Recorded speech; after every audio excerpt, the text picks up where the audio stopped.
વેબિનારમાં જોડાયેલ દરેકનું સ્વાગત છે. આજે ગિરનારી મંડળનો 774મો વેબિનાર છે. વક્તા છે ખડસુપા અને સુરતના ડૉક્ટર બાબુભાઈ નાકરાણી સાહેબ, જેઓ આપણને ઔષધ નિર્માણ ભાગ 2માં ઔષધ નિર્માણ વિશે વધુ માહિતી આપશે. ડૉક્ટર બાબુભાઈ નાકરાણી સાહેબને વિનંતી કે તેઓ પોતાનું વક્તવ્ય હવે શરૂ કરી શકે છે. નમસ્કાર સાહેબ. જય ધન્વંતરી.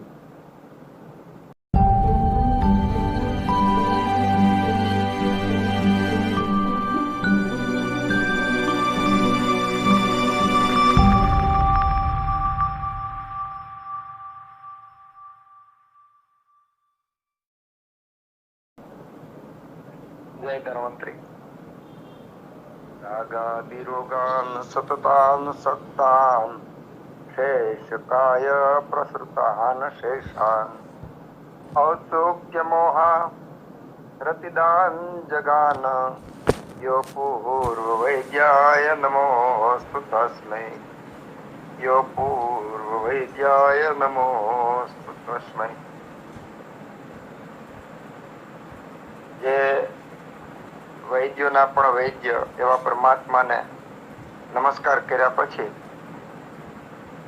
આપણે એવા જ 2 શ્લોકોનું ગાન કરી અને આપણા આરોગ્યનું અને ઋતુ એનું જ્ઞાન 2 શ્લોકમાં સંપૂર્ણ આવી જાય છે.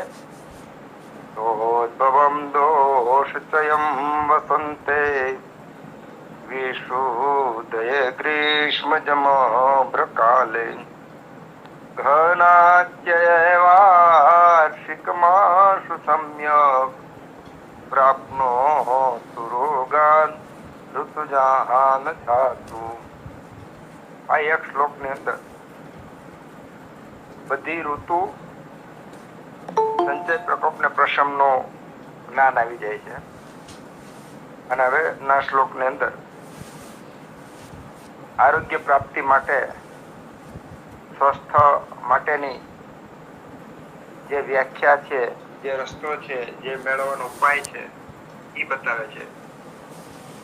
નિત્યમ હિતાર વિહાર સેવી તમે શકારી વિશેષ શક્ત દાતા સમહ સત્પર ક્ષમાવાન આપતો સેવી ભવત્ય રોગી આપતો સેવી ભવત્ય અરોગી. અરોગી એટલે જ્યારે રોગ આવતો નથી, આવા નિયમો પણ. એટલે આપણે પેલા પરમાત્માને પ્રાર્થના કર્યા પછી ઋતુનું જ્ઞાન અને નિત્ય આરોગ્ય માટેના જે પગથિયા છે એ આપણા જીવનમાં ઉતરે એના માટે આપણે મંત્ર જ્ઞાન કર્યું, જે આપણા શાસ્ત્રની અંદર બહુ સરસ રીતે સદ વર્તનની અંદર વર્ણન કરેલું છે. અષ્ટાંગ હૃદયની અંદર આપણે 774મો વેબિનાર ગિરનારી મંડળનો, અને એમાં આપણે ઔષધ નિર્માણ ભાગ 2 ઉપર વાતો કરી રહ્યા છીએ. પેલા તો દરેક વખતે મને અહોભાવ થાય છે, આપણા ગિરનારી મંડળ એ બધા સક્રિય સભ્યો, ખાસ તો આપણા મિત્તલિયા સાહેબ કે જે સતત આ વેબિનારોની સિરીઝ અને બધા વક્તાઓ, શ્રોતાઓ, જ્ઞાનીઓ, આયુર્વેદ ભક્તોને જોડે છે, સૂત્રરૂપ કામ કરે છે. આ બધાના શરણોમાં કોટી કોટી પ્રણામ. અને પણ આપ જેવી જિજ્ઞાસા સતત ઉપજે અને આપના જેવું જ્ઞાન પ્રાપ્ત થાય એ ભગવાન ધન્વંતરીને પ્રાર્થના કરી અને આપણે ઔષધ નિર્માણનો ભાગ 2 પર વાતો કરીએ. આગળના અધ્યાયમાં આપણે મૂળ 5 જે કષાય કલ્પના છે એમાં સ્વરસ અને ફાટ એની પર આપણે વાતો કરી હતી. સ્વરસ ને સ્વરસ કાઢવાની વિધિની બધી વાત કરી હતી. તો સ્વરસ રસ કાઢવાની, નીચોવીને કાઢવાની, પલાળીને કાઢવાની, ઉકાળીને કાઢવાની અને ફૂટપાક કરીને આની પર થોડી ઘણી વાતો કરી અત્યારે હમણાં જ વેબિનાર ચાલુ થયો એની પહેલા નિંબ સ્વરસની વાતો હતી. તો દર મહિને ચૈત્ર મહિનાની પડવાથી લઈ અને રામનવમી સુધી નિયમિત ખૂબ બધા આપણા ધન્વંતરી આરોગ્ય મંડળના મિત્રો ખૂબ ઉત્સાહથી લીમડાના રસનો શુદ્ધ રીતે બનાવી અને સમાજને પાય છે. આનાથી સમાજની અંદર ખૂબ બધા દર્દીઓને તો રાહત થાય છે. એના પરિણામે એ લોકો તો નિયમિત આવે ને બીજાને લાવે છે, પણ લીમડાનો પ્રચાર થાય, આયુર્વેદના સંસ્કારો ગળથુથીમાં ઉતરે અને સમાજનું આયુર્વેદની અંદર અભિમુખ થાય, એવા નાનકડા પ્રયત્નમાં ઘણા બધા મિત્રો સેવા આપી રહ્યા છે. ખરેખર તો રામનવમી સુધી જ આ રસની હતી, પણ ઘણા બધા મિત્રો છેક પૂર્ણિમા સુધી ચાલુ રાખે છે.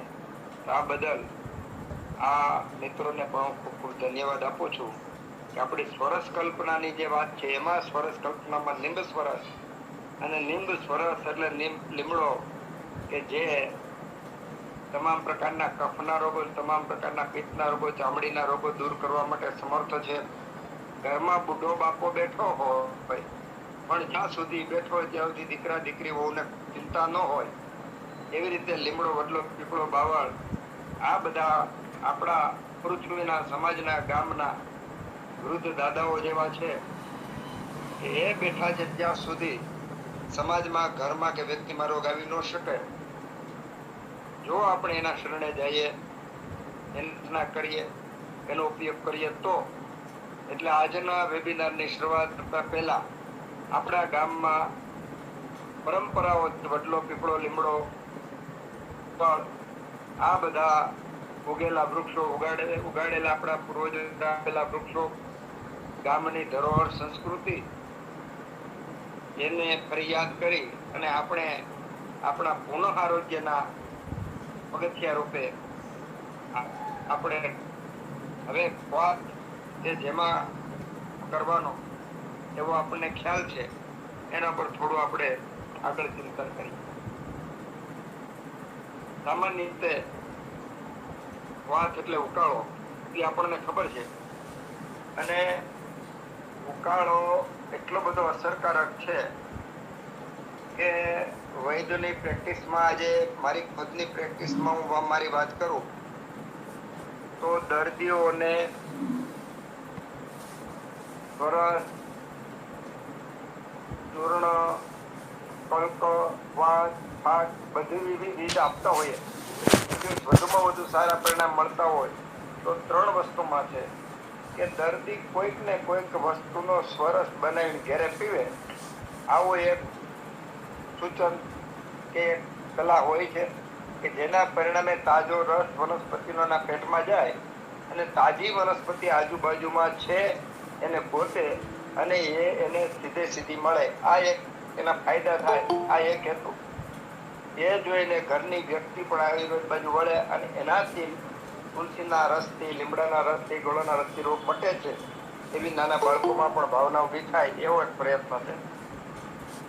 બીજું, પ્રિસ્ક્રિપ્શનની અંદર, ફાઇલની અંદર એકાદો ઉકાળો હોય કે જેમાં ઉકળતું હોય એની વાસ આપે આજુબાજુમાં ઘરના બધા મિત્રો જોતા હોય, અને એ જયારે દર્દી પીતો હોય, ઘરનો દર્દી, ત્યારે પણ બધાને કઈક આયુર્વેદની દવાની સારવાર લેવાઈ રહી છે. અને ત્રીજું, બસ્તી. તો સફળતામાં ઘણા બધા પગથિયા છે, એમાંનું મહત્વનું ઔષધિની અંદર એવું હોય તો ક્વાથ અને બસ્તી.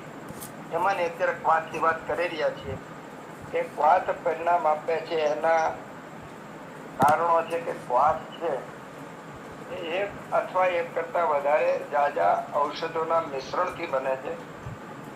એવી રીતે એક કે બે દોષ ગુણ કે એને ફાયદો કરવા માટે જાજી બધી ઔષધિઓનો સહારો લેવામાં આવે તો એના પરિણામે દર્દીને વધારે પડતા બહુકલ્પમ બહુગુણમ જેવા ફાયદા થાય. બીજો હેતુ, એને ઉકાળો કરીને આપવામાં આવે છે જેના કારણે પચવામાં હળવું હોય અને તરત જ પચી જાય, વાયુનું અનુલોમન કરનાર છે. એટલે અમારા વૈદ્ય લોકોનો પ્રિય ઔષધિઓ હોય તો આ ક્વાથ છે. ક્વાથમાં આપણે પથ્યાદી ક્વાથ, દેવદારિયાદી ક્વાથ, મંજિષ્ઠા દીક્વાથ, ઘાસના આ બધા ક્વાથનો આપણને ખબર છે. પણ અમે તો ઘણા બધા રોગીઓમાં ખાલી પથ્યાદી ક્વાથથી માથાના ભયંકર દુખાવો, આંખોના રોગો થયેલા જોયા છે ને કરેલા. મહારાષ્ટ્રના ક્વાથથી જે લોકોને સંતાન પ્રાપ્તિ નહોતી થતી એવા યુગલોના શુક્ર અને રસ જે શુદ્ધ કરી અને ટેસ્ટ ટ્યુબ બેબીમાં પણ ફેલ થયેલાઓને મહારાષ્ટ્રના ક્વાથના પરિણામે સંતાન પ્રાપ્તિ થયેલી છે. એટલે આજનો આપણો વિષય ક્વાથનો છે અને આ ક્વાથની અંદર આજે આપણે જે થોડા ઘણા ક્વાથ લેશું એ સામાન્ય રીતે આપણી આજુબાજુમાં મળે એવા અથવા આયુર્વેદની દુકાને કે તમારા નજીકના વૈદ્યની પાસે મળે એવા સરળ છતાં બહુ સારામાં સારા ઉપયોગી એવા ક્વાથની આજે ચર્ચા થવાની. એટલે થોડું સરળ અને લોકભોગ્ય એવું આયુર્વેદ છે જ આપણે અઘરું છે એવું મગજમાંથી નીકળી જાય એવો કંઈક કિંચિત આજે પ્રયત્ન કરીશું કે ઉકાળા કેટલા સરળ છે અને ઉકાળાથી ઘણા બધા રોગો દૂર થઈ શકે છે. આમાં મોટા ભાગના જે ઔષધો છે એ બધા ઔષધો સામાન્ય રીતે મેં કીધું એમ આપણી આજુબાજુમાંથી મળી જાય એવી જ આજે પ્રયત્ન કરીશું. અને આ ઉકાળા કોઈ નાની સૂની પરિણામ નથી આપતા. દાખલા તરીકે આપણે મધ્ય વિદ્રતી એવું નામ આપ્યું છે. મધ્ય વિદ્રતી એટલે કે બહુ કાચું નહીં, પાકું નહીં, એવું જે ગુમડું હોય એવું નથી. મધ્ય વિદ્રતી એટલે કે ડૂટીની પાસે અંદરના ભાગમાં આંતરડામાં એક પ્રકારનું વિદ્રતી એટલે કે અંદરના ભાગમાં ગુમડા જેવું થાય. આમાં આ ગુમડાને એક તો નિદાન કરવું અઘરું, નિદાન થયા પછી એને મટાડવું અઘરું. હવે આ મધ્ય વિદ્રતીની અંદર વરુણાદી ક્વાથનો એટલો અદ્ભુત પ્રયોગ બતાવ્યો છે અને એને ઓપરેશન કર્યા વગર વરુણાદી ક્વાથથી એને તોડી ફાડી નાખવાનું વિધાન આપ્યો છે અને એના પરિણામ મળે અને એના પરિણામે ઓપરેશન કરવું પડતું નથી અને વગર ઓપરેશને આ વરુણાદી ક્વાથથી મટી જાય છે ફૂટી. એટલે આવા ગંભીર કહેવાતા વિદ્રજીવો કે રોગો એની અંદર પણ આ ઉકાળાઓ ઘણા કામ કરે છે. એમાં કડવા પરવળ હોય, હરડે બેડા, આમળા, લીમડો, ખેર, ફુગળ, આવા બધા ઔષધો, ઓટ જેવા રોગો પર પણ આમળા અને ખેરતાલ આ બધું એટલું અસરકારક છે કે જેમાં ભસ્મોની બહુ જાજી જરૂર પણ પડતી નથી. અને કાષ્ઠ ઔષધિઓ કેટલી અસરકારક છે એ આપણને આવા ઉકાળાના ઉપયોગથી મળતા પરિણામને અંતે આપણને ખ્યાલ આવે છે. હવે સામાન્ય રીતે આપણે દેવદારુદી ક્વાથ પર વાત કરીએ તો એ એટલું અદ્ભુત ઔષધ છે દેવદારુદી કે ભગવાને ગણાવેલી 450 ઔષધિઓ જે છે એ બધી એની બહારની સામાન્ય રીતે આપણને ઔષધિઓની જરૂર નથી પડતી. સુવાવડી બહેનોને તમામ રોગો દૂર કરનાર આ દેવદારુદી ક્વાથ એકલો જ કાફી છે. અગાઉ એકાદ વેબિનારમાં આપણે વાત કરેલી કે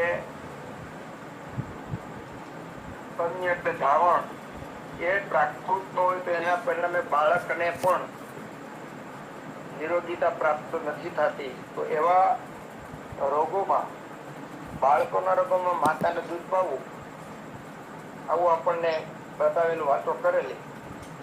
તો ધાવણ સુધારવા માટે આ દેવદારુદી ક્વાથ પણ ઉત્તમમાં ઉત્તમ કામ કરે છે. એટલે સુવાવડી બહેનો હોય, એને બાળક પેટ ભરતું હોય, બાળક બીમાર પડતું હોય, તો એમાં આ છે અથવા આપણે હરડેનો ત્રિફળા એવા ઔષધો આપીને પણ આપણે ધાવણને શુદ્ધ કરી શકીએ છીએ વાયુ પિત્ત પ્રમાણે જોઈએ. સુવાવડી રોગોને પણ વાત ઉત્તમ એટલે કામ કરે છે કે એનું પાચન પણ સુધારે છે, વાયુનું અનુગમન કરે છે. એટલે માંદા માણસને સારા કરવા માટે, અશુદ્ધ સ્તન્યને શુદ્ધ કરવા માટેનો આ એક પણ ઔષધ છે. સામાન્ય રીતે આપણા ઘરમાં ઉકાળો બને છે, પણ અત્યારે આપણે જે ઉકાળો બનાવીએ છીએ એ સવારમાં ઉઠી અને લગભગ 100 ઘરમાંથી 90 થી 95 ઘરમાં ઉકાળો બને છે. પણ એ ઉકાળો બને છે જે આયુર્વેદની રીતે કરતા આપણે સ્વાદ માટે, ટેવ માટે અને એના વશ થઈ ગયા એના માટે ઉકાળો બનાવીએ છીએ. અને ઉકાળાનું લોકપ્રિય પીણું આપણું આજનું બની ગયું છે. અને એ લોકપ્રિય પીણું એ ચા છે. ચાને તમે ઉકાળો છો, બધાને અનુભવ છે એટલા માટે ચાનો હું ઉદાહરણ લઉં છું. ચાને આપણે ઉકાળી છીએ અત્યાર સુધીમાં ચાને ઉકાળતી વખતે આપણા કોઈના ઘરમાં આપણે કોઈ દિવસ કોઈએ ચાને ઢાંકી છે ઉકાળતી વખતે કે ના? તો જેવી રીતે ચા બનાવો છો ઉકાળો, એ રીતે ઉકાળાના પાત્રને અગ્નિ ઉપર મૂક્યા પછી ઢાંકવાનું નથી. ચાનો દાખલો એટલે લઉં છું, દરેક ઘરે સવારે ચા બને છે, પણ એ ટેવને કારણે, હેબિટને કારણે બને છે, યોગ્ય નથી. પણ ચાનું નામ એટલા માટે લેવું પડ્યું, બધાએ અત્યાર સુધીમાં ચા ઢાંકીને કોઈ ઉકાળી નથી. એવી જ રીતે દાખલો લીધો એટલા માટે કે ઉકાળો આ રીતે કરવાનો છે, ઢાંકવાનો નથી. ચા પીવાની છે એવું સૂચન નથી, પણ મગજમાં બેસી જાય એટલા માટે ચાનો દાખલો લીધો. ચા સામાન્ય રીતે મગજને નશો આપનાર હોય ને એના કારણે મદકારકતા, સ્થિતિસ્થાપકતા મગજની ઘટતી હોવાને કારણે ચા પીવી હિતાવહ નથી. અને ઘણા બધા એના કારણે તકલીફો થાય છે. આપણા મહેન્દ્ર સરવૈયાભાઈ સાહેબ ચા ઉપર ઘણું બધું વાતો કરે છે, યોગ્ય છે, સત્ય છે. અને એના બદલામાં મેથી ની કોફી પ્રસાર કર્યો એ પણ સરાહનીય છે અને અનુકરણીય છે, ઉપયોગ કરવા જોઈએ. વાત ઉકાળો પાનીયમ ષોડશ ગુણમ ક્ષુણે દ્રવ્ય પલક્ષિપેત મૃત પાત્રે કાદ્યે ગ્રામમ અષ્ટમ અંશમ ઔષધિતમ તત જલમ પાયેત ધીમાન કોષ્ણમ મૃતનું અગ્નિ સાધિતમ. સામાન્ય રીતે 4 તોલા 1 તોલો, સામાન્ય રીતે આપણે 10 ગ્રામ લઈએ તો 4 તોલા જે દ્રવ્યનો ઉકાળો કરવો હોય એને 4 તોલા લેવાનું. હવે જે શબ્દ આવે છે ને એમાં જોવાનું માટીના વાસણ. આપણા ઘરમાં દર 10 ઘરે માંથી એક ઘર આજે માટી વાપરે છે, અને એ માટી વાપરે છે શાક ને એવું બનાવવાનું. 10 માંથી એટલું બનાવતું હોય તો સારી વાત છે. સામાન્ય રીતે 50 ઘરમાંથી એક વ્યક્તિ માટીના વાસણમાં રાંધે છે. આપણા સામાન્ય રીતે સૌરાષ્ટ્રમાં, કાઠિયાવાડમાં દર 10 ઘરમાંથી લગભગ 9 ઘરની અંદર માટીનું વાસણમાં રોટલી બને છે, તાવડીમાં. એ પણ સારી વાત છે. બાકી માણસો એમાં પણ બનાવતા નથી. એટલે માટીના વાસણનો ઉપયોગ આપણા શાસ્ત્રની અંદર બહુ સારી રીતે કર્યો છે. અહીંયા આ તકે 1 મિનિટ હું જરા માટીના વાસણ ઉપર કહી દઉં તો માટીના વાસણમાં રસોઈ બનાવી, રસોઈ કહેતા રોટલી, દાળ ભાત, શાક, કઢી, ખીચડી કાંઈ પણ બનાવી તો માટીના વાસણમાં બનાવવાનું. અને ના વાસણને પરિણામે એનો સ્વાદ સુગંધ જળવાઈ રહે છે. ધીમા તાપથી વાસણમાં બનેલું રસોઈ ઉત્તમ સુગંધ સાથે સારી રીતે પાચન પણ થાય છે. એના તત્વો જળવાઈ રહે છે. માટીનું વાસણની જેટલી વધારે જાડાઈ એટલે એ વધારે ગુણવાળી, કારણ કે એના કારણે રસોઈ દાઝતી નથી. અણુ પરમાણુ વચ્ચે અવકાશ હોવાને કારણે ધીમે ધીમે એટલી પ્રસરે છે અને રસોઈને પકાવે છે. ઉકાળો કરવા માટે ઔષધને ખાંડીને કે કૂટીને માટીના વાસણમાં 64 તોલા પાણીમાં, એટલે 4 તોલા હોય ને એમાં 64 તોલા પાણી નાખવાનું. 1 તોલો એટલે સરેરાશ આપણે 10 ગ્રામ ગણી લે. એટલે કે ઔષધનું 12 ગણું પાણી નાખવાનું. 16 ગણું. હા, 16 ગણું પાણી નાખવાનું અને ધીમા તાપથી પકાવવાનું. હવે દહીં પાણી બળતું 8 તો ઉતારી લેવાનું અને આ ઉતરેલું જે ઔષધ છે એ ધીમે ધીમે ગાળ્યા પછી માપનું ઠંડુ થાય, ગરમ રહે ત્યારે દર્દીને આપવાનું. ગરમ ગરમ પીવાનું. ચાલી જાય. તો આ ઉકાળો કરવાની રીત છે. પણ એમાંય બે પ્રકારના, કારણ કે ઉકાળો કરવા માટે જે ઔષધો લે છે એમાં પણ લીલો હોય, સૂકો હોય, વધારે કડક હોય, અલગ અલગ પ્રકારના જે દ્રવ્યો છે એના પરિણામે પાણી અને ઉકાળવાનો નિયમ અને એનું માપ એ પણ આપણે જોઈશું. ઉકાળાના પર્યાય છે ને સૂત્ર, વાથો, કષાય અને નિર્યોગ. આ ઉકાળાના પર્યાય છે. એટલે ક્યારે પણ આપણે શાસ્ત્ર સંહિતા વાંચતા હોય ત્યારે શ્લોકની અંદર શ્રુત, ક્વાથ, કષાય કે નિર્યો આવે, તે બધા ક્વાથના પર્યાયો છે. હવે આ ઉકાળો ક્યારે પીવો એ બહુ મહત્વનું છે. આહાર રસ પાકે જ્યારે ખાધેલું પચી જાય ત્યારે આ પીવાનો છે. અને કેટલી માત્રા કેટલી છે? 2 પલ, 2 પલ આપવાની છે. અને સુપાચિતમ, આહાર રસ સુપાચિતમ પાકે, ખાધેલો ખોરાક બરાબર જ્યારે પાકી જાય, પાચન થઈ જાય ત્યારે આ ઉકાળો પીવાનો છે. એનો સીધો સાદો અર્થ એવો થાય કે આ ઉકાળો સામાન્ય રીતે સવારે અથવા સાંજે પીવાનો છે. ત્યારે તો સવારે નરણા પેટે, એટલે કે સાંજનો જે ખોરાક પચી ગયો છે ત્યારે, અને સાંજે ભૂખા પેટે સામાન્ય રીતે. અને ક્વાથમાં ઠંડો થઈ જાય અને ઘણા ફરીવાર પાછો ઉકાળે અને પાછું પીવે તો એક વાત યોગ્ય નથી. ઉકાળો પીવો યોગ્ય નથી. કારણ કે ઉકાળો બની ગયો અને પછી પાછો ઠરી ગયો, ફરીવાર પાછો ઉકાળીએ એટલે એમાં ટોક્સિક, એક પ્રકારનું ટોક્સિક એટલે કે અપચો ઉત્પન્ન થાય, એવું પચવામાં ભારે એવું બની જાય છે કે જે ફાયદા કરતા નુકસાન થાય છે. એટલા માટે એકવાર બનેલો ઉકાળો ફરીવાર પાછો ઉકાળીને પીવો નહીં.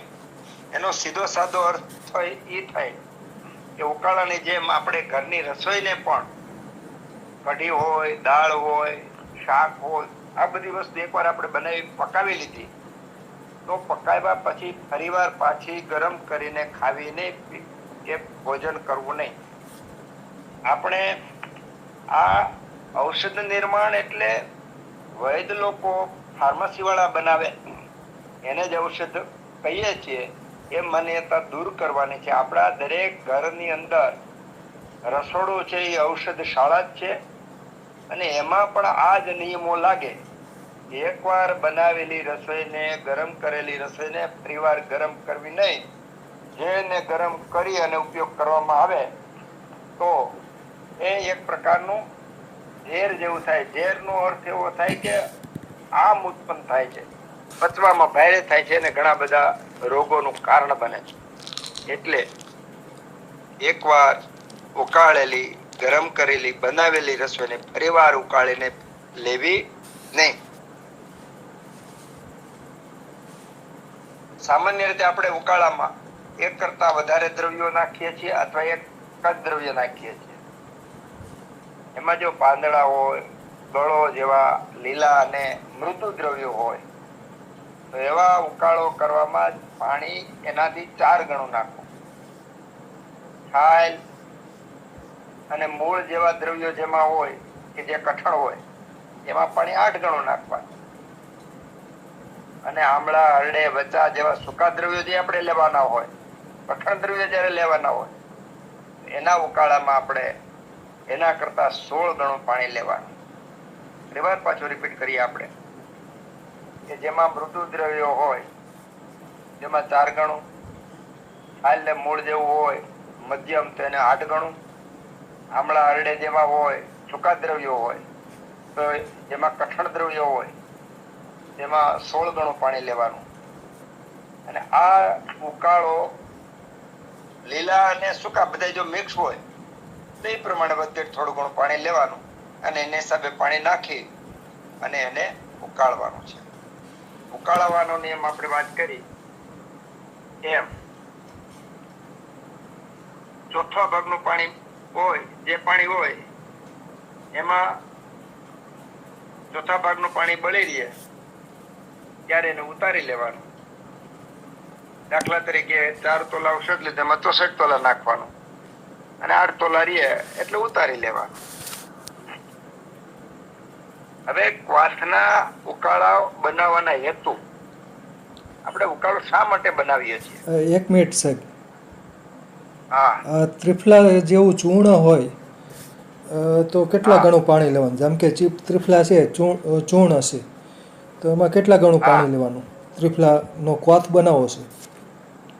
સારું. સામાન્ય રીતે આપણે ચૂર્ણનો ક્વાથ બનાવતા ન હોય પણ ચૂર્ણનો અધકચરો ક્વાથની અંદર સામાન્ય રીતે યવકૂટ, યવ એટલે જવ જેવા, ઘઉં જેવા નાના નાના ટુકડા થાય અને એવા ટુકડા વાળા ઔષધો બનાવી અને ઉપયોગમાં લેવાનો હોય છે. એ ક્વાથ માટે હોય છે.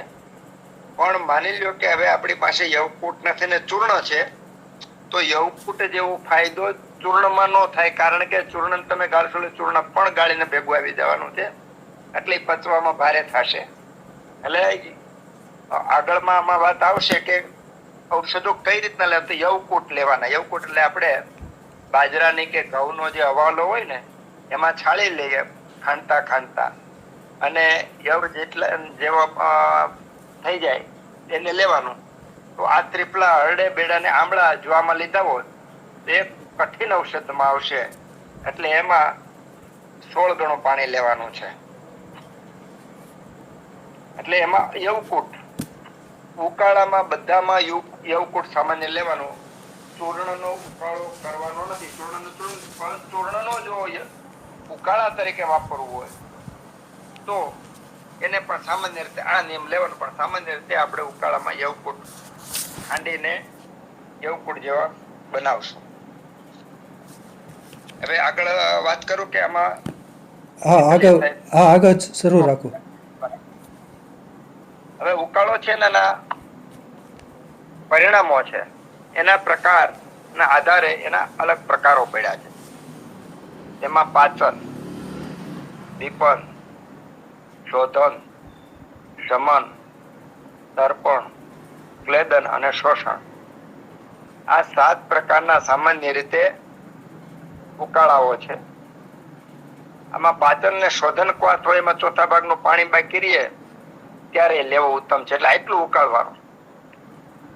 પાચન ને શોધન, પાચન એટલે ભૂખ ન લાગતી હોય, પચતું ન હોય એના માટે છે. એને જે ક્વાથ લીધું એનું 16 ગણું પાણી લેવાનું અને એને ચોથા ભાગનો બાકી રહે ત્યાં સુધી ઉકાળવાનું. તો કયો હેતુ છે ઉકાળવાનો, એમાં કેટલું પાણી લેવાનું, કેટલું ઉકાળવું એની આપણે વાત કરી જાય. અને બાકીના જે ક્વાથ છે એમાં 8મા ભાગનું પાણી બળી રહે ત્યારે લેવાનું. એટલે કે તર્પણ, શમન વગેરે માટે જે હેતુ માટે જે આપણે ઉકાળા છે એમાં 8મા ભાગનું પાણી બાકી રહે ત્યારે લેવાના, એટલે ત્યાં સુધી બળવા દેવાનું. બીજો નિયમ છે, આ ઉકાળાને એકદમ ધીમા અગ્નિથી પકાવવાનો છે. જેના પરિણામે અંદર રહેલા જે મૃદુ દ્રવ્યો, અંશ છે, તત્વો છે, એ બળી ન જાય અને એનું વીર્ય, શીત કે ઉષ્ણ જે વીર્ય છે, અને વીર્ય શબ્દ કરતા એની અંદર વીર્યની સાથે સાથેના જે પ્રભાવી ગુણો છે એ ઓછા ન થાય અથવા નાશ ન પામે, એના માટે ધીમા તાપે પકવવાનો છે, મંદ અગ્નિથી.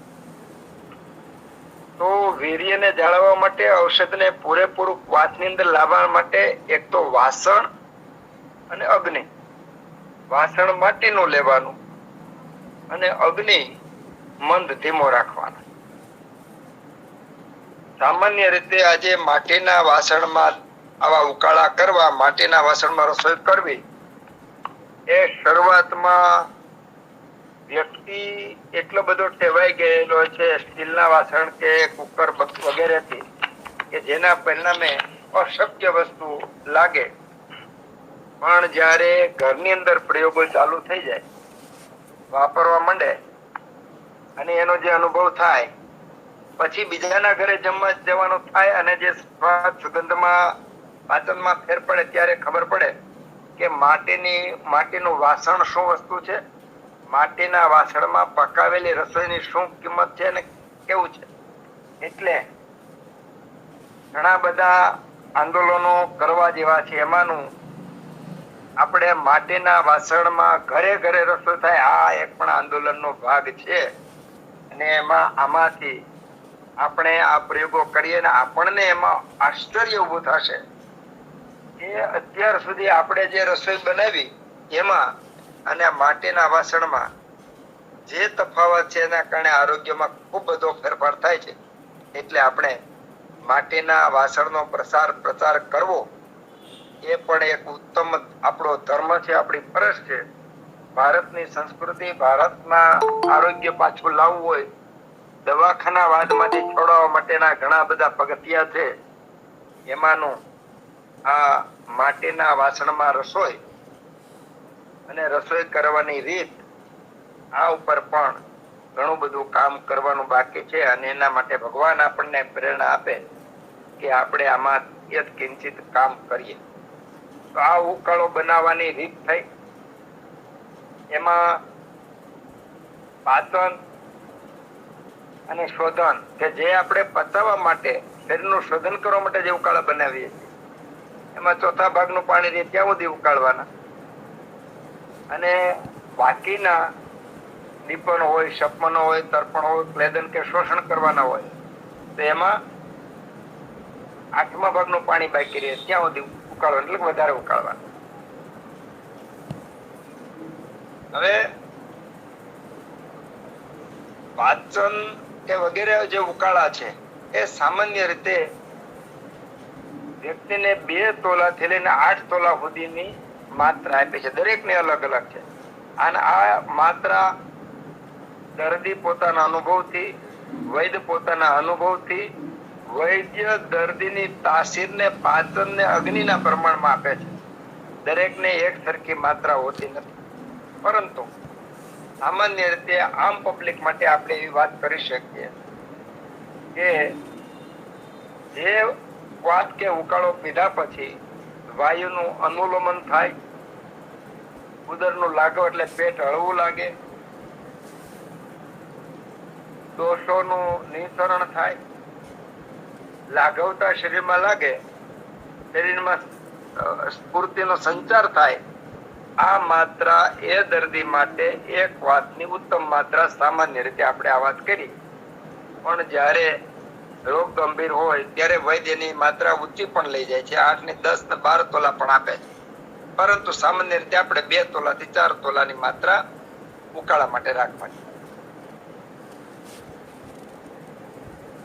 સામાન્ય રીતે આપણે ઉકાળો દરેક રોગોમાં આપીએ જ છીએ. પણ શાસ્ત્રની અંદર એક બહુ સરસ વાત કરી છે કે 9 જ્વરમાં વાત આપણે 9 જ્વરની અંદર કોઈ પણ ઔષધ જ નહીં. સામાન્ય રીતે 7 દિવસ સુધી નવો તાવ કહેવાય.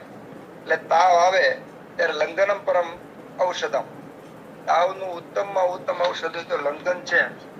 એટલે જ્વર આવે તો જ્વરની અંદર 7 દિવસ સુધી એને ઉકાળો આપવાનો નહીં. 7 દિવસ પછી જીર્ણ વાયુ પિત્ત ને કફ એના પ્રમાણે જોઈ અને જીર્ણ થયા પછી 7 દિવસ પછી વાત આપી શકાય છે. વાત કોને ન આપવો અને યોગ્ય ને અયોગ્ય. વાત માટે તાવ એટલે કે નવ જ્વર સિવાયના બધા વ્યક્તિ માટે વાત આપી શકાય. પણ જેનો અગ્નિ ખૂબ ઉત્તમ છે એને આપણે પરસ આપીએ, એનાથી અગ્નિ થોડો ઓછો હોય તેને પલક આપીએ, એનાથી અગ્નિ થોડોક ઓછો હોય તેને કવાસ આપીએ. કવાસ છે એ ઓછો અગ્નિ હોવા છતાં, પાચન ઓછું હોવા છતાં સારાંશ રીતે પાચન વધે અને ઔષધો શરીરની અંદર આત્મસાત થાય, પ્રસરી જાય, ફેલાઈ જાય અને યોગ્ય રીતે એનું પરિણામ આવે. એટલા માટે વાત સામાન્ય રીતે આ પ્રકારની વ્યક્તિઓ દર્દીઓને આપી શકાય છે. ઉકાળાની અંદર સાકર, મધ, ઘી આવા અલગ અલગ ઔષધો નાખવાની સલાહ છે. એમાં દાખલા તરીકે સાકર આપણે નાખવાની જ્યાં લખ્યું હોય તો એ વાયુના રોગ હોય તો એમાં ઉકાળો હોય, ઉકાળાથી ચોથા ભાગની સાકર નાખવાની. દાખલા તરીકે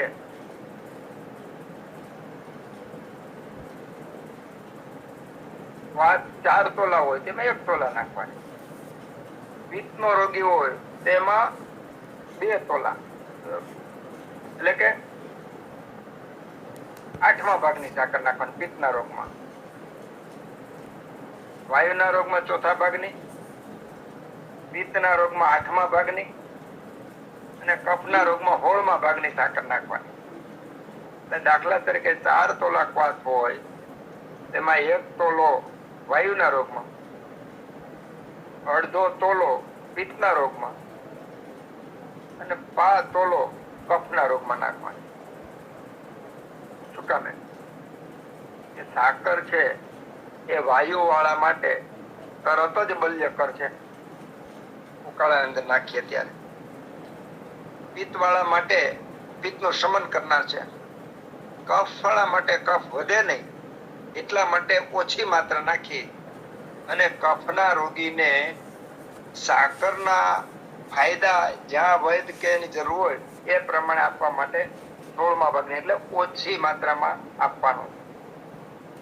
હવે જો મધ નાખવાનું હોય તો મધ વાયુના રોગમાં 16મા ભાગનું, જો આમાં ઊંધી માત્રા છે, વાયુના રોગમાં 16મા ભાગનું મધ આપવાનું, પિત્તમાં 8મા ભાગનું અને કફમાં ચોથા ભાગનું.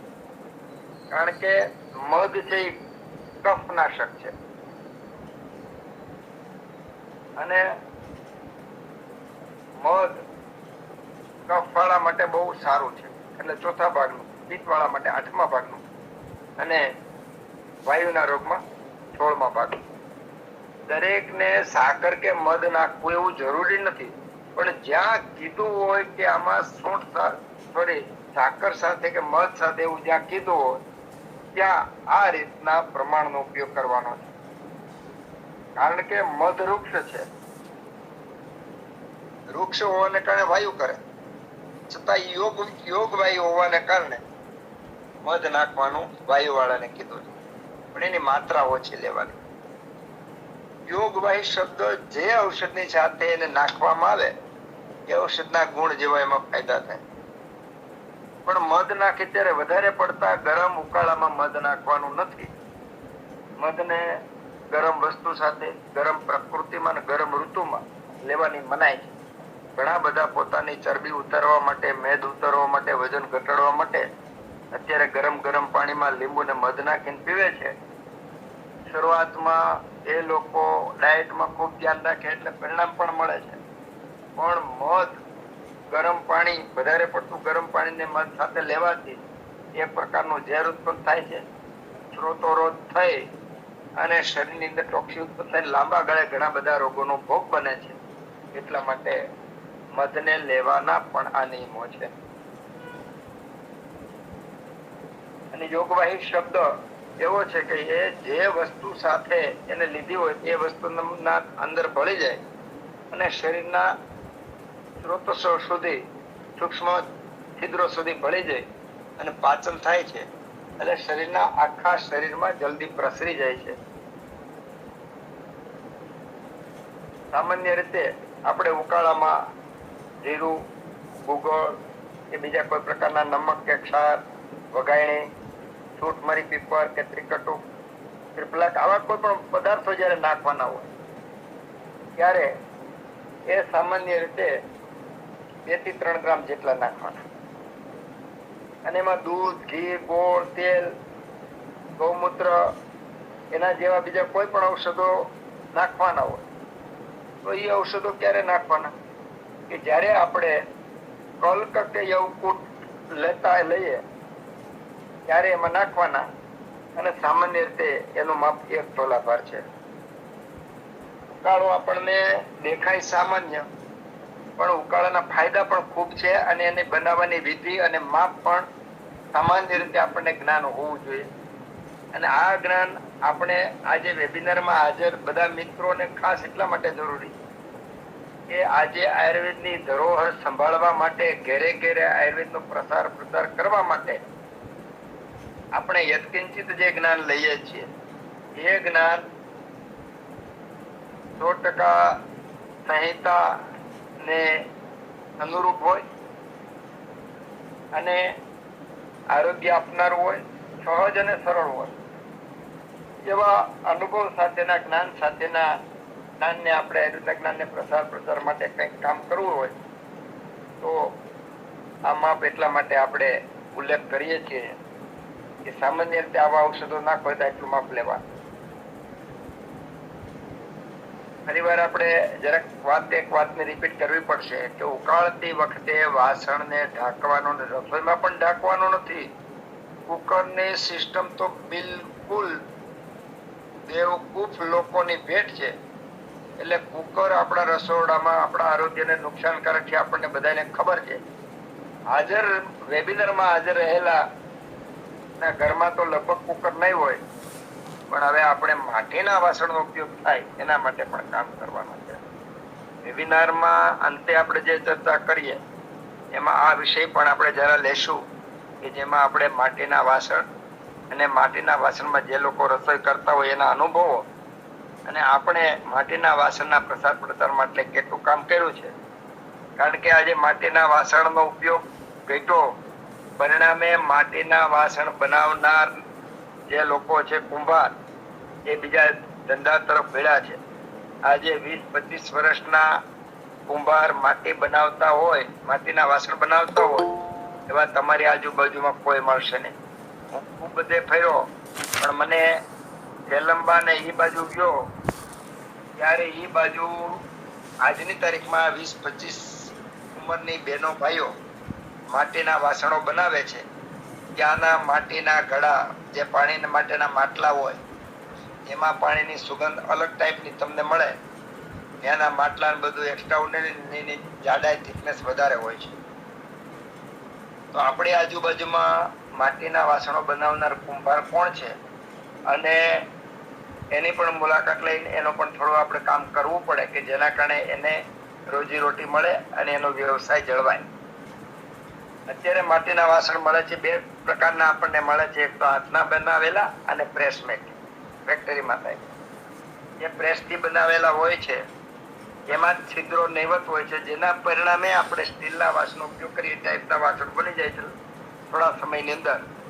લાંબો સમય સુધી માટીનો આપણને ફાયદો રહેતો નથી. લાંબો સમય માટીના વાસણનો ઉપયોગનો ફાયદો લેવો હોય તો હાથના બનાવેલા વાસણનો ઉપયોગ કરવો જોઈએ.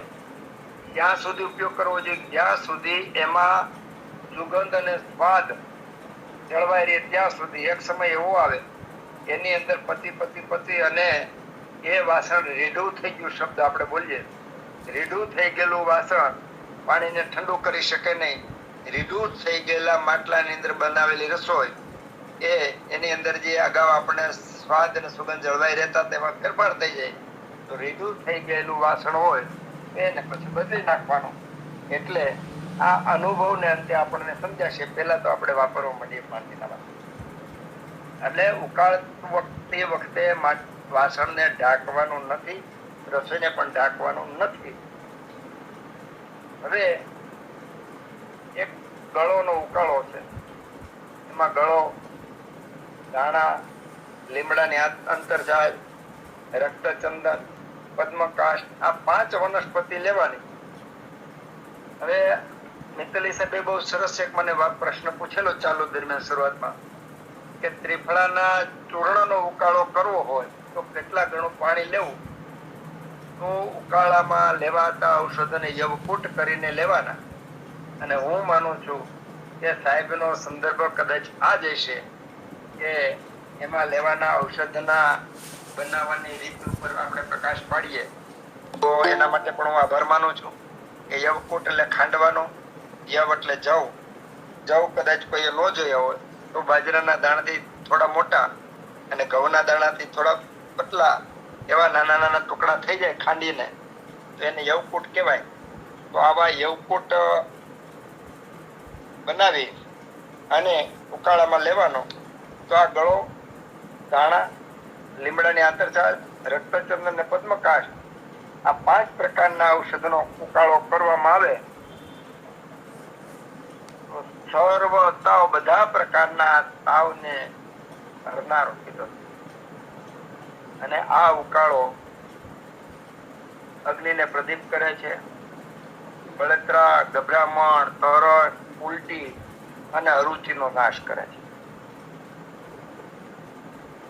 સામાન્ય રીતે આપણે ઉકાળાની વાતો કરતા હોય અને જ્યાં ઔષધિ લેવાનું પ્રમાણ કેવું ન આપ્યું હોય તો ત્યાં સામાન્ય રીતે બધી ઔષધિ હરખા ભાગે લેવાની. પણ લેવા માટે માની લો કે આપણે અત્યારે ઉકાળામાં 5 ઔષધિ નામ લે, ગળો, ધાણા, લીમડાની આંતરછાલ, રક્તચંદન અને પદ્મકાષ્ઠ 5 લીધા તો 5 ને ભેગા કરીને ખાંડવાના નથી. ગળાને અલગ ખાંડવાનો, ધાણા અલગ ખાંડવાના, આંતરછાલને અલગ ખાંડવાની, રક્તચંદન અલગ કાઢવાનો, પદ્મકાષ્ઠને અલગ અલગ ખાંડી અલગ અલગ યવકૂટ કરી અને પછી મિક્સ કરવાના છે. એક સાથે ખાંડવા નથી. એના ઘણા બધા કારણો છે. પહેલું કારણ એ કે દાખલા તરીકે મૃદુ, મધ્ય અને કઠિન 3 પ્રકારના આ ઔષધો હોય છે કઠિનતાની બાબતમાં. તો માની લો મૃદુ ને કઠિન ને તમે ભેગા ખાંડો તો મૃદુ ચૂર્ણ બની જાય અને કઠિન છે એ યવકૂટ થાય.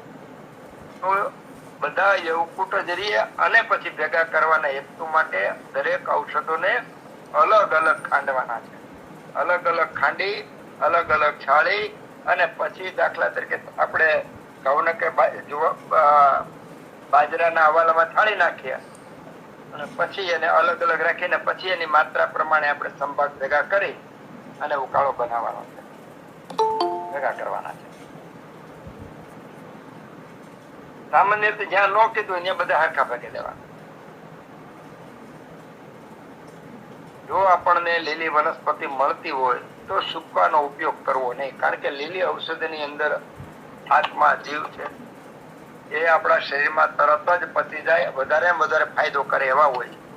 એટલે જ્યાં સુધી દાખલા તરીકે ગળો શબ્દ લખ્યો હોય તો ગળો લીલી મળતી હોય તો લીલી જ વાપરવાની, ન મળે તો આપણે ચૂકી લેવાની. એ જ રીતનો બીજો ઉકાળો છે સૂંઠ, દેવદારુ, ધાણા, ઊભી બોરેંગણી, બેઠી બોરેંગણી. આ બધી ઔષધિનો અડધો તોલો લેવાની, એનો ઉકાળો બનાવવાનો. આ છે તાવના દોષોને પચાવવા માટેનો ઉત્તમમાં ઉત્તમ ઉકાળો. આ ઉકાળો પાચક છે.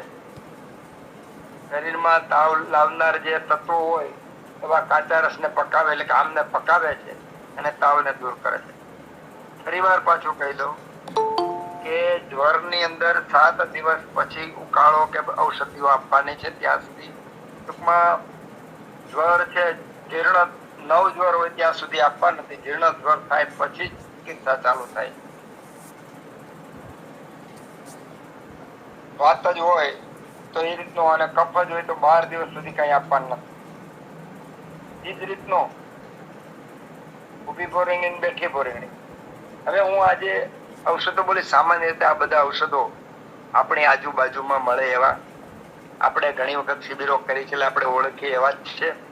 છતાંય કદાચ કોઈ એવા હોય અથવા કોઈનું વર્ણન કરવાની જરૂર હોય તો આ વેબિનાર અંતે આપણને મિત્તલિયા સાહેબ એ વિશે થોડો પ્રકાશ પાડશે વનસ્પતિ ઉપર કે જે આપણે બોલ્યા હોય અને કદાચ થોડી ઘણી કદાચ ન જોયેલી હોય બધાએ, તેની પર આપણે પછી મિત્તલિયા સાહેબને અગાઉથી જ વિનંતી કરીએ છીએ કે એની ઉપર પણ થોડો પ્રકાશ પાડે.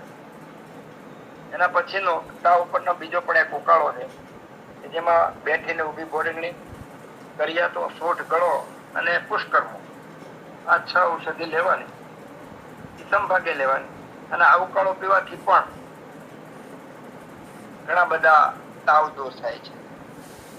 એમાં વાત, પિત્ત, કફ, વાત, પિત્ત અને કફ થી થયેલા 3, વાત, પિત્ત, કફ ના દ્વંદ થી થયેલા 3 અને સનિપાત અને આગંતુક 8 પ્રકારના તાવ, એટલે કે બધા જ તાવ આ ઉકાળાથી મટી જાય છે. હવે ત્યાર પછી ગળો, પીપલી મૂળ અને સોંઠ, આ 3 ઔષધો સમાન ભાગે લેવાના. વાત જ્વરના જેને લક્ષણો હોય ને એવા તાવમાં આપવાનો. વાત જ્વરના લક્ષણોની અંદર થાક વધારે લાગે, દુખાવો શરીરમાં, કમરમાં દુખાવો વધારે થાય, શરીર નબળું હોય, ઠંડી સાથે તાવ આવતો હોય, તો આ તાવની અંદર 7 દિવસ પછી આ ઉકાળો આપવાનો છે અને આ જ્વર એટલે કે તાવને મટાડે. કફ અને પિત્તની અપક્વ અવસ્થામાં સામાન્ય રીતે દર્દી વધારે પડતું ઉલ્લંઘન કરી શકે છે, પણ વાયુની પ્રકૃતિ વાળા અથવા વાત જ જ્વરની અંદર દર્દી સહન કરી શકતો નથી. એટલે વાયુ પ્રધાન જ્વર હોય અથવા વાયુ પ્રધાન પ્રકૃતિ હોય તેને વધારે લંઘન આપવું પણ નહીં અને સહન કરી શકતો નથી. જો આપીએ તો વાયુના વધારે ઉપદ્રવો થવાની સંભાવના છે. એટલે વાત જ જો જ્વર હોય તેને 7 દિવસ પછી તરત જ આ ઉકાળો ચાલુ કરી દેવાનો. હજી બીજો છે કે સનેરવાનો મૂળ, બલા, દ્રાક્ષ, ગળો અને સારીવા, આ બધાને સમાન ભાગે લેવાના, એનો ઉકાળો કરવાનો અને ગરમ ગરમ પીવાનો. આનાથી તીવ્ર વાત જ્વર મટી જાય છે. એટલે વાયુ, પિત્ત, કફ બધા બધા છે એમાંથી વાત જ્વરમાં ઉત્તમ ઉત્તમના છે. અને આ ઔષધો મોટા ભાગના આપણી આજુબાજુમાં, આપણે જંગલમાં, વાડ વેલામાં, સીમમાં, ખેતરમાં આપણને મળે એવા ઔષધો મોટા ભાગના છે. વાયુના તાવ ઉપર પાછો એક બીજો ઉકાળો છે કે એમાં કાશ્મીરી એટલે ગગંભારી, એને આપણે હવન કહીએ, સારીવા, દ્રાક્ષ, રાસના, ગળો, આ બધાને સમાન ભાગે લેવાના અને ગોળ નાખીને પીવાનું. આ પણ વાત જ્વર માટે ઉત્તમ છે. હવે વાયુમાં મેં કીધું સણકા નાખે, દુખાવો લાગે, નબળાઈ લાગે, ચક્કર આવે, પરસને શ્વાસ પડે, આ બધા વાયુના તાવના લક્ષણો છે. પિત્ત જનન બળતરા થાય, થાક લાગે, ચક્કર આવે, બેચેની થાય, ગુસ્સો આવે, બળતરા પેટમાં બળતરા કે છાતીમાં, પેશાબમાં ગમે તે પગના તલે એમ કે બળતરા થતી હોય, આખા શરીરમાં બળતરા થાય, વધારે પડતી થતી હોય, સામાન્ય રીતે પિત્ત જ્વરના લક્ષણો છે. આવો તાવ હોય તેની અંદર કાઈ કટફળ, ઇન્દ્રજવ, પાઠા એટલે કે કાળી પાટ, કડું અને મુસ્તકલે નાગરમાં, એટલા ઔષધો લેવાથી અને ઉકાળો કરીને પીવાથી તીવ્રમાં તીવ્ર પિત્ત જ્વર પણ શાંત થઈ જાય. પિત્ત જ્વરની અંદર આપણે વાયુ, પિત્ત, કફ નાશક જે ઔષધો છે એમાં પિત્ત નાશક ઔષધો નો આપણે આમાં ઉલ્લેખ આ ઉકાળામાં કર્યો છે. પિત્ત ઉપર બીજો ઉકાળો છે કે એમાં પિત્ત પાપડો એટલે કે પરપટક, અને પિત્ત પાપડો ઘણા ખાખરાના ફળને પણ પિત્ત પાપડો કે છે. એ અહીંયા નથી લેવાનો, ખડસલ્ય પિત્ત પાપડો લેવાનો છે કે જે જમીનમાં નાના પેલા નાના એકદમ નાના વેલાની જેમ થાય છે, નાના નાના એવા શંખ પુષ્પિની જેવા. તો એ ખડસલિયો પિત્ત પાપડો, પછી અરડુસી, કડું, કરિયાતું અને તમાસો, આ ઔષધો લઈ અને સાકરની સાથે પીવાથી બળતરા સાથેનો અથવા રક્તપિત્ત સાથેનો જે જ્વર હોય, પિત્ત જ્વર, એના માટે પણ આ ઉપયોગ. અત્યારે આ વસંત કાળની અંદર ગરમી ફૂલ થઈ રહી છે અને સૂર્યનો તાપ વધારે છે. સામાન્ય રીતે વસંતમાં ગરમી હોય પણ મધ્યમ ગરમી હોય અને આ બેહદ ગરમી પડે છે એટલે ગરમીનો અતિયોગ કહી શકાય. અતિયોગની અંદર પિત્તનો સામાન્ય રીતે આ ઋતુમાં પિત્તનો સંચય થાય, કારણ કે સ્નિગ્ધ ગુણ હોવાને કારણે. પણ ગરમી વધારે હોવાને કારણે પિત્ત વધી જાય, જેના પરિણામે આ ઋતુમાં કફનો પ્રકોપ તો થાય પણ ભેગો પિત્ત પણ વધે અને પિત્તના લક્ષણો પણ દેખાય. એના કારણે અત્યારે ઝાડા ઉલટી થવાના, પેટના અજીર્ણના, પિત્ત વૃદ્ધિના પણ લક્ષણો વધારે દેખાય છે. નહીતર એટલા અત્યારે દેખાય, આ ઋતુમાં આ વર્ષે દેખાય એટલા બધા સામાન્ય દર વર્ષે હોતા નથી. આ વર્ષે વધારે પ્રમાણમાં દેખાય, નહીતર કફ પ્રકોપ ને એના સામાન્ય રીતે હોય છે. વિશેષ કરી તો પિત્તજ્વરમાં બીજું દ્રાક્ષ છે, હરડે છે, નાગરમોથ, કડું, ગરમાળાનો ગોળ, પરપટક એટલે ખડસલિયો પિત્ત પાપડો, આ 6 ઔષધને ભેગા કરી અને ઉકાળો કરીને પીવામાં આવે તો એ પણ પિત્તનો જ્વર હોય, તરસ, મૂર્છા, દાહ, રક્તપિત્ત, આ બધાને શાંત કરે છે. એટલું જ નહીં, વેદન એટલે કે મળને તોડનારો છે. વાયુનું અનુલોમન કરીને મળને તોડનારો. તમે કે આની અંદર આપણને હરડે, દ્રાક્ષ ને ગરમાળાનો ગોળ 3 વસ્તુ એવી કે જે આ વેદન મળનું અનુલોમન કરનાર છે. એટલે પિત્તનો સારામાં શરીર સામાન્ય પિત્તે તો વિરેચન, પિત્તમાં વિરેચન આપવાનો છે. એટલે વિરેચન કરીને ઉતારનાર તાવ આ મૂળમાંથી નીકળી જાય. આ જ રીતનું પરપટક એટલે કે પિત્ત પાપડો પિત્તજ્વર મટાડવામાં શ્રેષ્ઠ. પિત્ત પાપડો એકલો જ, ખડસલિયો પિત્ત પાપડો એકલો જ તમામ પ્રકારના પિત્ત મટાડવા માટે ઉત્તમ છે. હવે ખડસલિયો પિત્ત પાપડો પેલા તો ઘણી બધી જગ્યાએ જોવા મળતો, હવે તો અત્યારે બહુ ઓછો જોવા મળે છે. એટલે આપણે બીજ બેંક વાળા જેટલા મિત્રો છે એ લોકોએ આવા નામ શેષ થતી ઔષધિઓ, દાખલા તરીકે જીવંતી છે, ખડસલિયો પિત્ત પાપડો છે, આના વધુમાં વધુ બીજનું કલેક્શન થાય અને વિતરણ થાય, એ પણ આ સમયમાં બહુ જરૂરી વસ્તુ રહી. એટલે ખડસલિયો પિત્ત પાપડો એકલો જ તમામ પ્રકારના પિત્તના જ્વરમાં અથવા તમામ પ્રકારના પિત્તના રોગો દૂર કરવા માટે એક જ પર્યાપ્ત છે. અને એમાં જો ચંદન છે, સુગંધી વાળો છે, એ બધું જો નાખવામાં આવે તો પિત્ત શમન માટે ઉત્તમમાં ઉત્તમ યોગ બને. એટલે પિત્ત મટાડવા માટે અથવા પિત્ત મટાડવા માટે આ ઔષધો ઉપયોગી છે. હવે કફ જ્વર, જ્વર મટાડવા માટે બીજોરાના મૂળ, હરડે, સોઠ ને પીપળી મૂળ, આ 4 ભેગા કરી અને ઉકાળો બનાવીને એમાં જવખાર નાખવાનો. તો કફ જ્વરને 12મા દિવસ પછી પાચન ઔષધ આપવું. 12 દિવસ સુધી તો લંઘન જ આપવું અને ત્યાર પછી આપવું. હવે આગળ આપણને કીધું કે આમાં જવખાર શબ્દ લખ્યો છે. આગળ આપણે કીધું કે 2 થી 3 ગ્રામ ક્ષાર કે કાંઈ નાખવાનું હોય ને તો 2 થી 3 ગ્રામ ક્ષાર નાખવાનો છે. આમાં જવખાર નાખ્યો તો જવખારનું માપ એટલું સમજવાનું.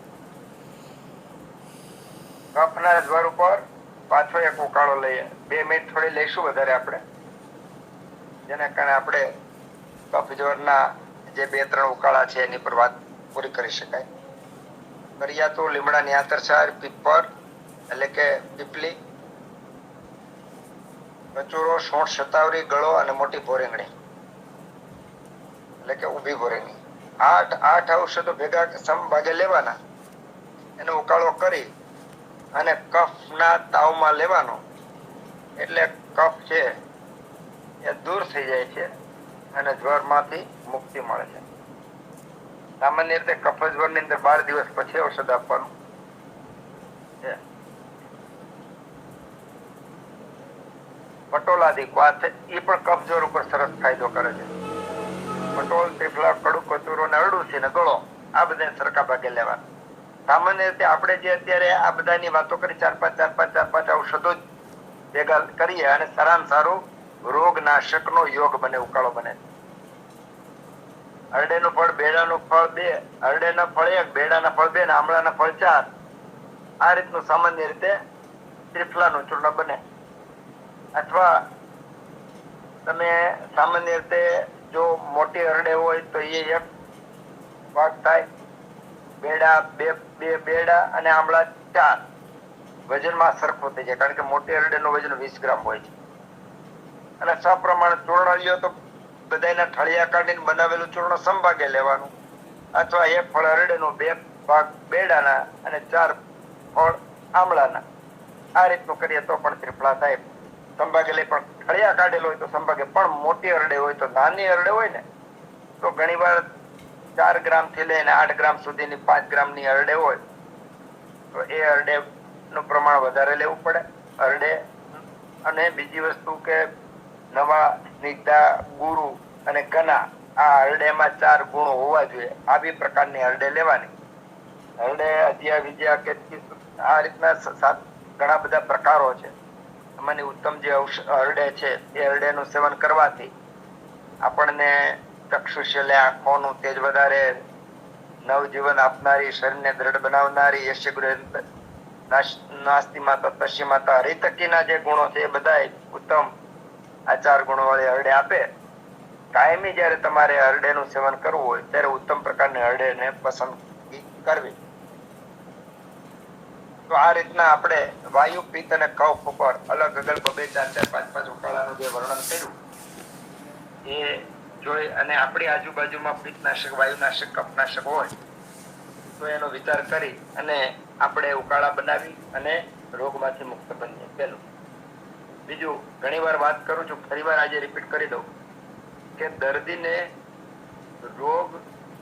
રોગના ઉપાય અને ઉપાયના પરિણામોનું અજ્ઞાન હોવાને કારણે રોગીના સગાઓ ભયભીત બને છે.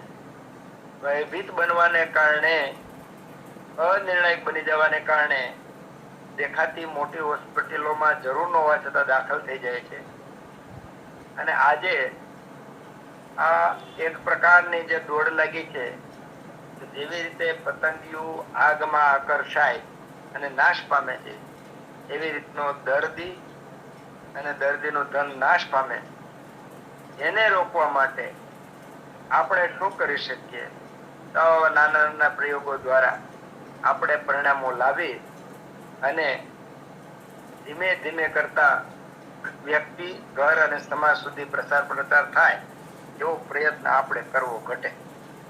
આજે આપણા જેવા ઘણા બધા મિત્રો આ રસ્તે કામ કરે છે અને જેના પરિણામે આજે આયુર્વેદનો ખૂબ બધો પ્રચાર થઈ રહ્યો છે, લોકભોગ્ય થઈ ગયું છે. વિશ્વાસ પણ ઉત્પન્ન થાય છે કે જે આપણે કહીએ કે માણસો બહુ સારી અને સાચી દિશામાં વળી રહ્યા છે. એ માટે ફરીવાર ભગવાન આપણને સદબુદ્ધિ આપે કે આપણે નિર્મોહી થઈ અને આ માર્ગે કામ કરીએ અને આપણી ફરજ સમજી અને આપણે સમાજ પાછી યથકિંચિત જે કઈ આપણી પાસે છે એવા પ્રયત્નો કરી અને આ વેબિનારમાં હું જે લોકો જ્ઞાનીઓ છે, મિત્રો છે, એ લોકોને હું આમંત્રણ આપું છું કે આ બાબત ઉપર પોતાનું મંતવ્ય પ્રગટ કરે અને સાથે સાથે મારી રહી ગયેલી ભૂલોને પણ સુધારી અને આપણા આયુર્વેદના જ્ઞાનને દ્રઢ બનાવીએ. જય ધન્વંતરી. જય ધન્વંતરી. ખૂબ ખૂબ આભાર ડૉક્ટર બાબુભાઈ નાકરાણી સાહેબનો, જેમણે આજે ક્વાથ એટલે કે ઉકાળા વિશે, ક્વાથ કલ્પના, ક્વાથ એટલે કે ડિકોક્શન, ઉકાળો, તો એના વિશે વિવિધ પ્રકારના ઉકાળા વિશે માહિતી આપી અને જે તાવ માટે જે ઉકાળા ઉપયોગી હોય એના વિશે સરસ માહિતી આપી. બીજું, પૂનાની અંદર એક થઈ ગયા આપણે વેદરાજ અણા સાહેબ પટવર્ધન. એમણે બુક લખેલી છે. એમનો જે ઉકાળા આપતા દર્દીઓને એકી સંખ્યામાં ઉકાળા આપતા હતા અને એ ઉકાળા કોઈને 13 દ્રવ્યોના ઉકાળો હોય, કોઈને 11 દ્રવ્યોના ઉકાળો હોય, એ રીતના ઉકાળા આપતા હતા. ઉકાળા માટે પ્રખ્યાત હતા અને વિવિધ ઉકાળા લખી આપતા હતા. વિવિધ રોગો હોય, રોગ મુજબ એ ઉકાળા લખી આપતા હતા. અણા સાહેબ પટવર્ધન. એના પુસ્તક 2 પ્રકાશિત થયેલા. એક નાની પુસ્તિકા છે ને એક બીજું છે. તો એ પુસ્તકો ખાસ ઉપયોગી છે ઉકાળા માટે. એમાં બધા ટેબલય આપેલા છે. એક ક્ષય નિવારણ કેન્દ્ર કેશોદ દ્વારા પ્રકાશિત થયેલું છે અને એક બીજું પુસ્તક, 2 પુસ્તકો પ્રકાશિત થયેલ છે. એ પુસ્તકનું નામ તો મને અત્યારે ખ્યાલ નથી. અણા સાહેબ પટવર્ધન, અણ્ણા સાહેબ, અણા સાહેબ પટવર્ધન ઉકાળા માટે ખાસ એ પુસ્તક બહાર પાડેલું છે. પૂનામાં થઈ ગયા છે, ઘણા વર્ષો થઈ ગયા છે, લગભગ 200-300 વર્ષની આસપાસ હશે કદાચ. તો એ ખાસ ઉપયોગી પુસ્તક છે ઉકાળા માટે.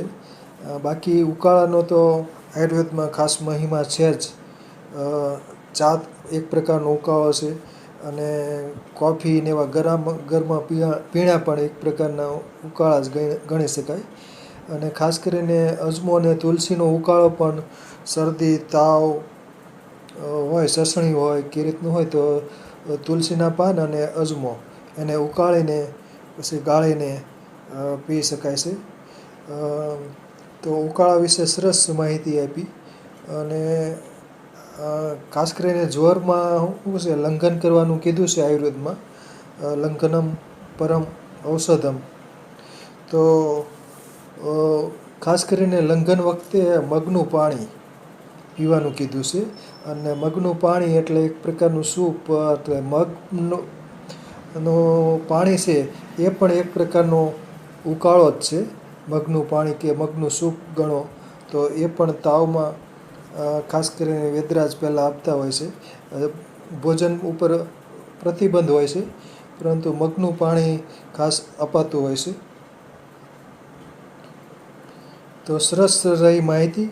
ઘણા બધા ઉકાળા તો ઘણા અસંખ્ય હોય છે અને ઉકાળા તો ખૂબ ઘણા બધા ઉપલબ્ધ હોય.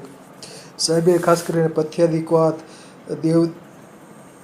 દાવિયાદી કફ, પછી મહારાસનાદી કફ અને આ બધા અને કેટલાક બીજા તાવ ઉપરના જે હતા કફજ, વાતજ ને પિત્તજ પ્રકારના કફ, જે જ્વર હોય એના ઉપરના ઉકાળા સાહેબે જણાવ્યા. બીજું પિત્ત પાપડાનો ઉલ્લેખ કર્યો. પિત્ત પાપડા ને જોઈએ તો 4 પ્રકારના પિત્ત પાપડા છે. એક તો પલાશ પિત્ત પાપડો જે ખાખરાના બીજને કહે છે. બીજું સાહતરો પિત્ત પાપડો, એ કેટલાક વિસ્તારમાં નીંદણ તરીકે, શિયાળુ પાક હોય એમાં નીંદણ તરીકે ઉગે છે. ફ્યુમેરિયા ઇન્ડિકા એને સાહતરો પિત્ત પાપડો કહે છે. ત્રીજો પથરા જમીનમાં થાય છે. એમાં પણ 2 પ્રકાર છે, જસ્ટિસિયા પ્રોકુમ્બસ અને રુન્જિયા રિપેન્સ. તો એ પણ પથરા જમીનમાં ને એમાં થાય છે તો એને ખડસેલિયો પિત્ત પાપડો કહે છે.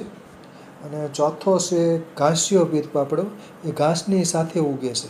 નીંદણ ઉગેલું હોય તો એની સાથે ઘાસની સાથે એ ઉગે છે. એને પરપટ પિત્ત પાપડો અથવા ઘાસિયો પિત્ત પાપડો પણ કહે છે, પરપટ પિત્ત પાપડો.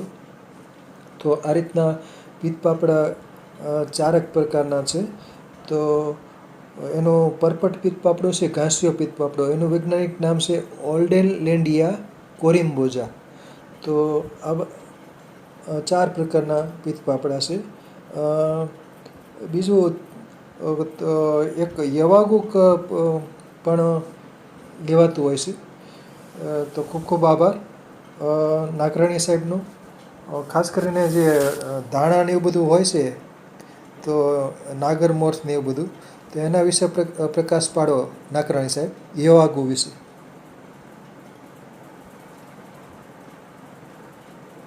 નાગરાણી સાહેબ. ઓકે, હા. હવે આ બધા વિષયો, યવાગુણ બધા વિષયો તો આવશે જ આપણામાં.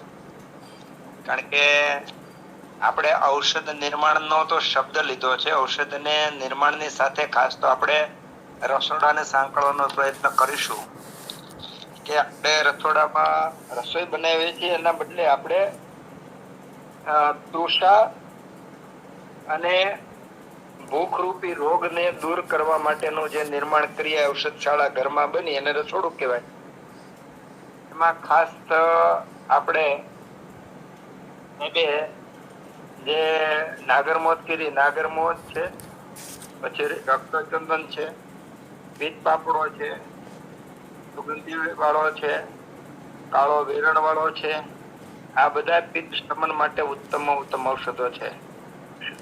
પછી લીમડો પણ પિત્ત શમન માટે ઉત્તમ છે. આપણે ભોમ લેવું એના માટે ઉત્તમ છે. એટલે આ બધા જે ઔષધો છે આ ઋતુમાં સામાન્ય રીતે પિત્ત વૃદ્ધિ વાળાને તો ઉપયોગી થાય જ, પણ ગરમી ન લાગે એના માટે પણ ઉપયોગ કરવા છે.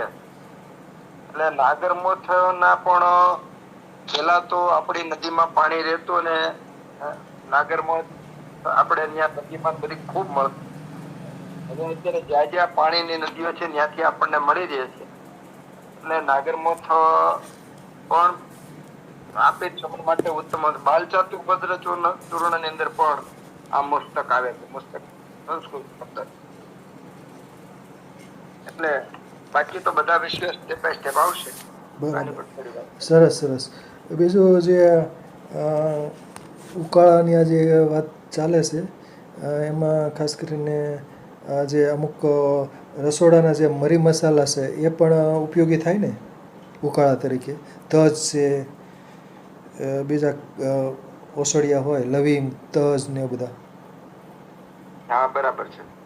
અને સામાન્ય રીતે આર્યભિષક વસાવા જેવી નાનું પુસ્તક છે કે જેમાં આપણે આયુર્વેદના શ્લોકો સંસ્કૃતનું જ્ઞાન ન હોવા છતાંય લોકભોગ્ય અને તળપદી ભાષામાં આપણને જો ઘણા બધા પુસ્તકો છે એમાં એક પુસ્તક આપણે આર્યભિષક છે કે એને આપણે વસાવીને આ બધી વસ્તુનો લાભ લઈ શકીએ. મૂળ હેતુ આપણો રસોડા બાજુ ગતિ કરીને આરોગ્ય પ્રાપ્ત કરવાનો છે. એટલા માટે તમે જે પ્રશ્ન કર્યો કે તજ ને બધા ઉકાળા તરીકે લેવા જોઈએ તો લેવા જોઈએ. અને ઘણા ઘરમાં આજે રસોડાથી જ રોગો મટાડવાના ખૂબ સનિષ્ઠ પ્રયત્નો થાય છે. રોગો મટાડે પણ છે. એનાથી ન મટે પછી નજીકના વૈદ પાસે જાય છે કે મેં એટલું કર્યું અને મારાથી નથી મટ્યું. એટલે વૈદ પાછું જો ખરેખર સારો વૈદ હોય ને તો ત્યાંથી દવાના પડીકા આપ્યા વગેરે કરી પછી તમારા ઘરમાં એટલું ફેરફાર કરીને ફરીવાર તમે કરો. તો એના કારણે રસોડા ઉપર વિશ્વાસ વધે અને રસોડા પર વિશ્વાસ વધે એ જ આપણું સાચું આયુર્વેદ છે. બરાબર છે. મગના પાણી વિશે હવે પ્રકાશ પાડો.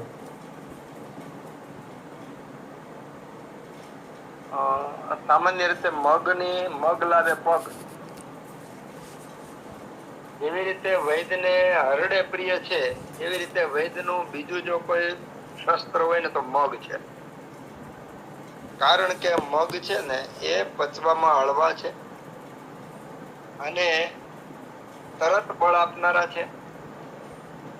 બીજું મગને જેની સાથે આપો તો મગ મૃદુ ગુણને કારણે કોઈ વધારે પડતી તકલીફ ન થાય એવા છે.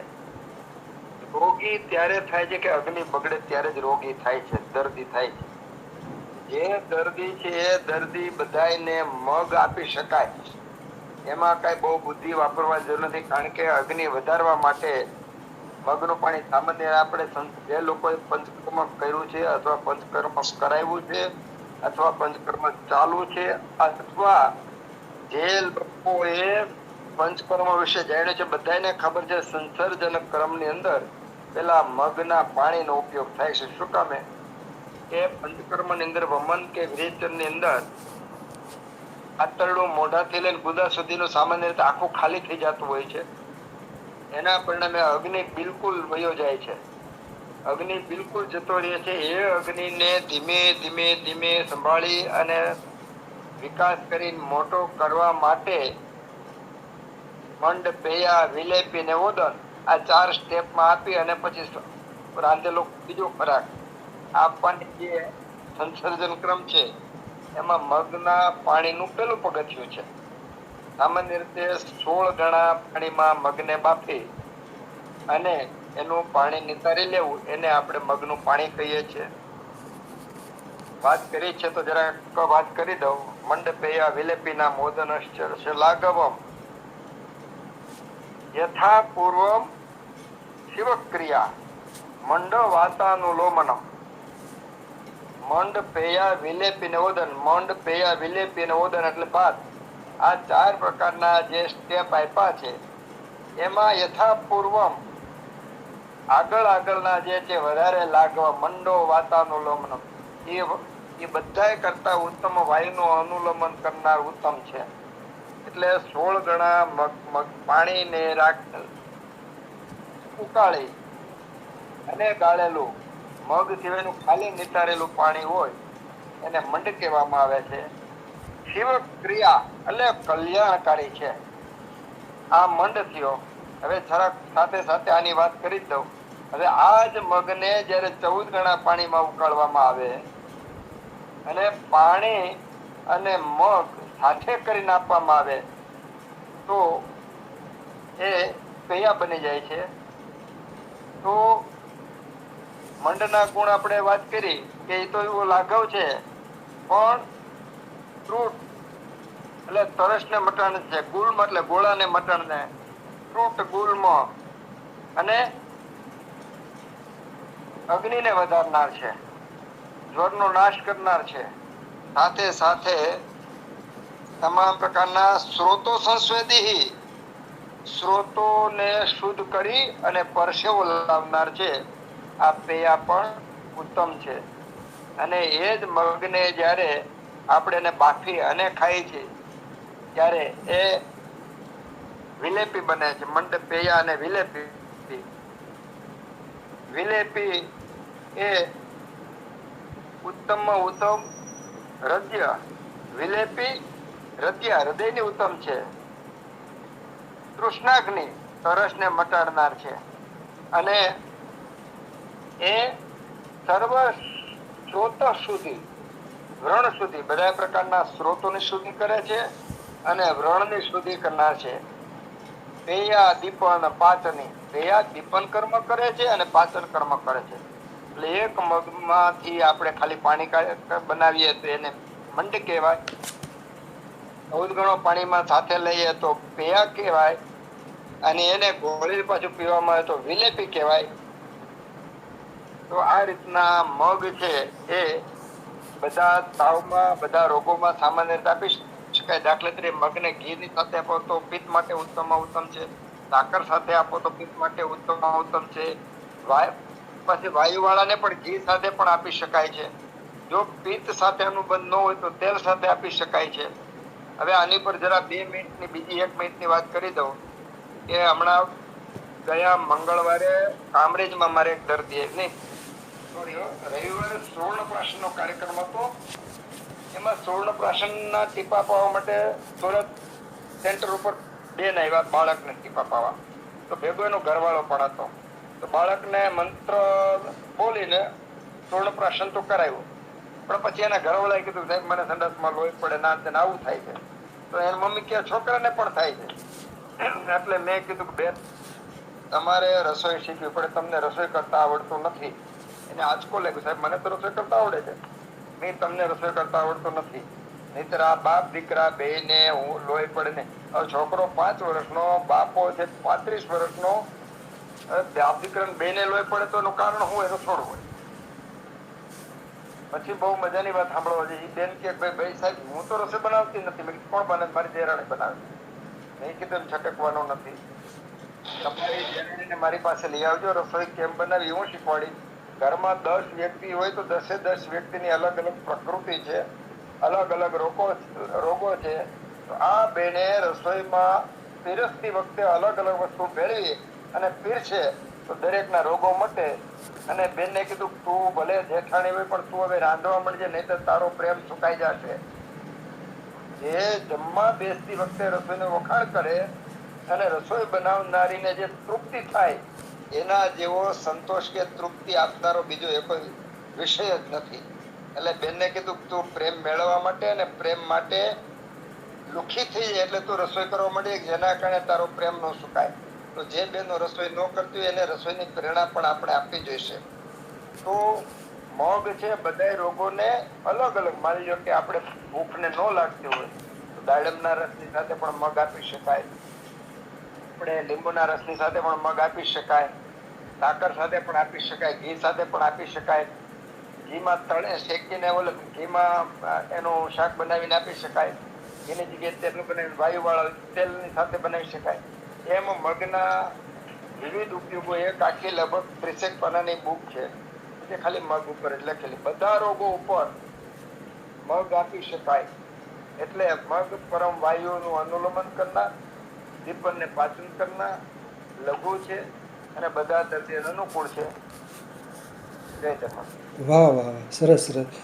ખૂબ ખૂબ આભાર નાકરાણી સાહેબ. સરસ રહ્યું વક્તવ્ય, સરસ રહ્યું આપણે ક્વાથ કલ્પના ઉપર, ડિકોક્શન ઉપર વક્તવ્ય સરસ રહ્યું અને સરસ માહિતી આપી. ખૂબ ખૂબ આભાર નાકરાણી સાહેબ, સરસ.